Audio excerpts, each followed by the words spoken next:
अर्थर आकार बा आर्थिक स्थिति एक गुरुत्वपूर्ण मापदंड एवं ये आर्थिक स्थिति कारण ये आर्थिक नीति कारण ये मापदंड कारण राज्य अभिवृद्धि लोकों अभिवृद्धि एवं राज्यर समृद्धि निर्भर करे। आज ओडिशा सरकार तरफ ओडिशा अर्थनैतिक सर्वे रिपोर्ट प्रकाश पाई एवं एथरू स्पष्ट आपण बारी हे पड़ुची जदि आपण देखिबे ताहले आपण निश्चित भाव लक्ष्य करिवे जे 2025-26 रे ओडिशार अर्थनीतिर आकार 9.88 लाख कोटी टंका हेबो आकलन करा जायछि। सबुठ गुरुत्वपूर्ण विषय है जे गत वर्ष तुलन में ए वर्ष अर्थनैतिक सर्वे जो होती अभिवृद्धि घटी एवं राष्ट्र तुलन में ओडिशार जो अभिवृद्धि हार जो 7.9% अच्छी ताहा पूर्व वर्ष तुलन में बेसी एवं भारत वर्ष ठार जो एवरेज अच्छी बेसी एवं सबुठु बड़ कथा है जे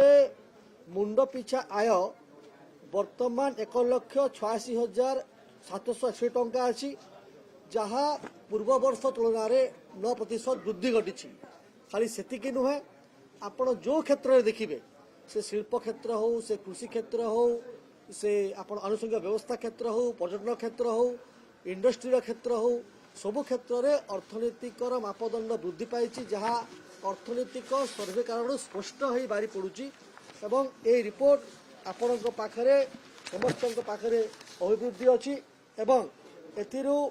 जो जो कथा देखिए जे लेबर फोर्स पार्टिसिपेशन रेट जोड़ा गोटे बहुत इंपोर्टेंट विषय ताहा पाखापाखि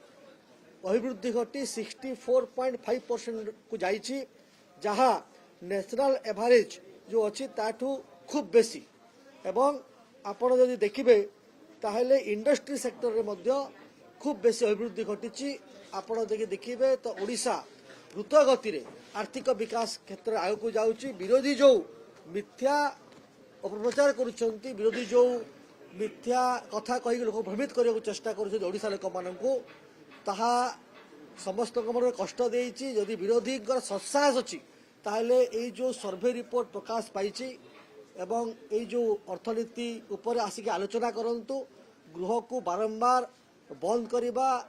एवं गृह रे आलोचना करनदबा केतुर्थ जुक्तियुक्त ताहा लोक ही ओडिशा